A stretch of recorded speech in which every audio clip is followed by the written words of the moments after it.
जय हिंद दोस्तों, सैनिक समाचारों में आपका हार्दिक स्वागत है। सबसे पहले बात करूंगा खुशखबरी की। हाँ जी दोस्तों, संसद लोकसभा में अग्निवीरों पर जवाब मिल गया है और खुशखबरी है। और दूसरी बात, लोकसभा में दूसरा जवाब मिला है पेंशन के ऊपर। और मैं बात करूंगा, हाँ जी दोस्तों, आखिर रक्षा मंत्री जी ने ऑपरेशन सिंदूर को लेकर के अब क्या कहा है। विपक्ष उनका मांग रहा है इस्तीफा। साथ ही मैं बात करूंगा गवर्नमेंट का एक यूनिवर्सिटी के साथ हुआ है करारनामा। और मेजर निव्या शेखावत को मिली राष्ट्रपति की एक नई जिम्मेदारी। और दोस्तों, यूएचक्यू कोटा की भर्ती, आप एक्स सर्विसमैन हैं तो आप अपने बच्चे को भर्ती करा सकते हो। साथ ही मैं बात करूंगा, आखिर राहुल गांधी जी ने प्रधानमंत्री आवास के बाहर दिया धरना प्रदर्शन और जंतर मंतर से क्या है खबर। तो आइए दोस्तों, खबर करते विस्तार से। सबसे पहले मैं बात करूंगा संसद के अंदर, हाँ जी दोस्तों, और वो भी 20 तारीख को क्या सवाल पूछा गया है आप ये देख सकते हो। यानी government of India, ministry of home affairs, Lok Sabha के अंदर श्री जनार्दन सिंह ने पूछा होम मिनिस्टर से, क्या आप अग्निवीरों को नौकरी 100% दोगे? तो उन्होंने बोला यस, 100% नौकरी मिलेगी। अब गृह मंत्री का जवाब हो और आपको नौकरी ना मिले, ऐसा संभव नहीं है। जैसा हमेशा मैं कहता हूं कि आरपी गेट पर आपको जॉब मिलेगा, और अब आपको जॉब मिलेगी आसाम राइफल्स में, सीआरपीएफ में, बीएसएफ में, सीआईएसएफ में, एसएसबी में, दिल्ली पुलिस में। हाँ जी दोस्तों, हर जगह आपको जॉब, वो भी एक नहीं 50% आपके लिए रिजर्वेशन होगा। और इसके लिए उन्होंने कहा है Agniveer wing, x Agniveer wing की स्थापना की जाएगी। बिल्कुल दोस्तों, डंके की चोट पे उन्होंने जवाब दिया है। साथ ही कहा है कितने रिटर्न होंगे, ये बात बाद की बात है, यानी अभी समय है, लेकिन जो लोग बाहर आएंगे उनके लिए तैयारी पूरी है। एक्स अग्निवीर को सीएपीएफ, आसाम राइफल्स की भर्ती में 50% आरक्षण, आयु सीमा में छूट, रिटन टेस्ट में छूट, फिजिकल टेस्ट में छूट, हर जगह छूट। यानी केंद्र सरकार के केंद्रीय सशस्त्र पुलिस बल सीएपीएफ और आसाम राइफल्स में पूर्व अग्निवीरों की भर्ती को लेकर बड़ा कदम उठाया है। लोकसभा में गृह मंत्रालय ने स्पष्ट कर दिया है कि कांस्टेबल जीडी के लिए, राइफलमैन पदों के लिए एक्स अग्निवीरों की अलग अलग श्रेणी बनाई गई है। और इस श्रेणी के तहत 50% भर्तियां, जिसमें आरक्षण भी होगा, आयु सीमा में छूट, भर्ती प्रक्रिया में महत्वपूर्ण रियायतें प्रदान की जाएंगी। गृह राज्य मंत्री नित्यानंद ने लोकसभा में के एक क्वेश्चन आवर्स में अग्निवीरों पर पूछे गए सवाल के जवाब में इन्होंने दिया। साथ ही बताया कि 3 वर्ष की छूट दी जाएगी, पहले बैच को 5 वर्ष की छूट दी जाएगी। और उन्होंने कहा है फिजिकल स्टैंडर्ड टेस्ट हो और फिजिकल एफिशिएंसी टेस्ट हो, लिखित परीक्षा में पूरी छूट का प्रावधान है। और साथ ही उन्होंने कहा है कि एक्स अग्निवीर विंग की स्थापना की गई है। हालांकि सरकार ने स्पष्ट किया पहला बैच आने में देरी है, थोड़ा इंतजार करो। अग्निवीरों को निराशा नहीं होगी, खुशी मिलेगी, उम्मीद से ज्यादा मिलेगा। और ये आप देख सकते हो लोकसभा में सवाल और जवाब। और ऐसी ही संभावना थी, हम कह रहे हैं कि पहले बैच के हाथों में, दोनों हाथों में लड्डू है, वो रहेंगे तब भी आराम करेंगे, बाहर आएंगे तब भी वो उन्हें 100% जॉब मिलेगी। अब मैं बात करूंगा पेंशन के ऊपर सवाल पूछा गया। Government of India, ministry of finance ने जवाब दिया।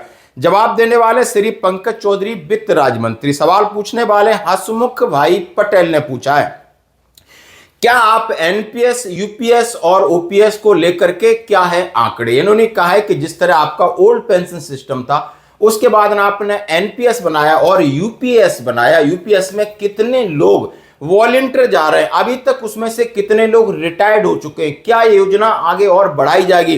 तो उन्होंने जवाब दिया, the central government has inform parliamentarily 25,756 लोगों ने रिटायर्ड हुए और उन्होंने यूपीएस का बेनिफिट लिया है। 9 जुलाई 2026 तक उन्होंने कहा 12,258 क्लेम रिसीव आए, 9,823 और आगे आगे प्रोसीड है। यानी उन्होंने कहा है यूपीएस में काफी लोग स्विच कर रहे हैं और उनको एनपीएस से ज्यादा फायदा मिलेगा, ये बात उन्होंने कही। हाँ जी दोस्तों, अब मैं बात करूंगा रक्षा मंत्री राजनाथ सिंह जी की। बात करना लाजमी, क्योंकि उन्होंने कहा है ऑपरेशन सिंदूर के ऊपर जब सवाल पूछा गया तो उन्होंने तगड़ा जवाब दिया।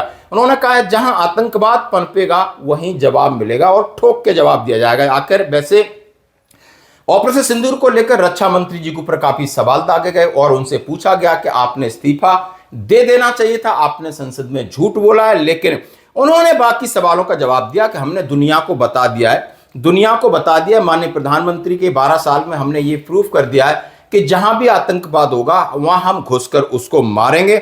ऑपरेशन सिंदूर, राजनाथ सिंह आतंकवाद पर सरकार की जीरो टॉलरेंस नीति का हवाला दिया और उन्होंने कहा है ऑपरेशन सिंदूर में दिखी स्वदेशी हथियारों की ताकत की बात की, आत्मनिर्भरता की दिशा में बड़ा रक्षा क्षेत्र की बात की, उत्पादन की बात की, आयात पर की बात की और रक्षा निर्यात आसान बनाने के लिए जो सुधार हो रहे हैं उनकी बात की। उन्होंने कहा है यानी भारतीय सेना को पूरी तरह खुली छूट है, जैसा कि आप देख सकते हो। अब मैं बात करूंगा एग्रीमेंट की बात करूंगा, यानी यदि आपके बच्चे आगे पढ़ना चाहते, education concession for Indian army personnel and their families, the Indian army has signed a MOU Chandigarh Vidya Jyoti Eduversity to enhance higher education opportunities for serving personnel, veterans, veer nari and there wards. आप समझ सकते हो एक MOU जिसमें आप ब्रिगेडियर साहब दिख रहे हैं और वहां पर MOU साइन किया गया है और कहा गया है कि चंडीगढ़ के अंदर विद्या ज्योति यूनिवर्सिटी है, उसके अंदर यदि आप वीर नारी हैं, आप रिटायर्ड हैं, आप सर्विंग, आपके वार्ड्स यानी आपके बच्चों को रिजर्वेशन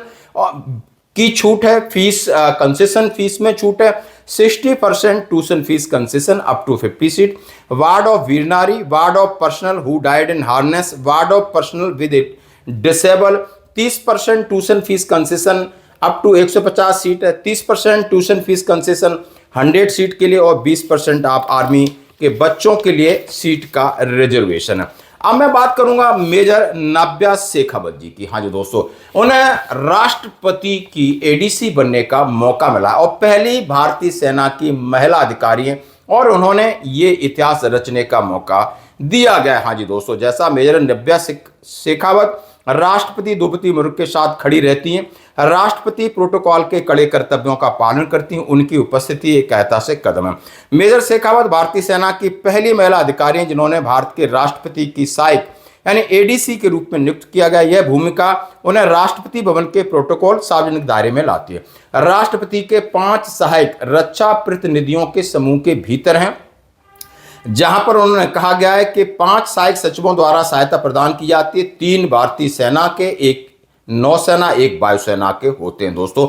और मैं बात करूंगा अब सीधे सीधे राहुल गांधी जी की, अखिलेश यादव जी की। अब जंतर मंतर की जो राजनीति है प्रधानमंत्री आवास तक पहुंच गई और वहां पर जिस तरीके से लोग अब अपनी राजनीति भुनाने की बात करें, यानी अभी तक नहीं आए थे, जब उन्होंने देखा कि आंदोलन अब फाइनल स्टेज पे तो सबने अपनी एंट्री मार दी। लेकिन सबसे एक बात है, कम से कम आप परिस्थिति नहीं बदल सकते, पुलिस की मनोदशा नहीं बदल सकते, लेकिन ये वर्दी तो बदल सकते हो। जहां पर एक डंडा लेके आर्मी की वर्दी में और लगातार डंडा चला रहा है और यही कहीं ना कहीं हमारी सेना को लज्जित करेगी। कोई ना कोई बाहर से टूट करके डालेगा कि इंडियन आर्मी के जवान लड़कियों पर डंडा चला रहे हैं और इनोसेंट छात्रों पर डंडा चला रहे हैं। तो हम ये मांग करते हैं, आपका पुलिस का काम पुलिस करे, प्रोटेस्ट जिसने करना है करे, लेकिन सेना की वर्दी का इस्तेमाल नहीं करना चाहिए।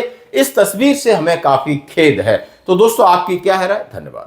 देखो लड़कियों किस तरह से मारा रहा है, ये देखो ये देखो ये देखो लड़कियों को किस तरीके से मारा रहा है।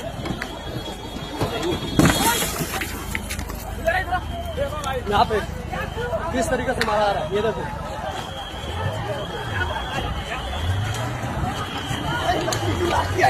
आ जा इधर को लेके आ जाओ।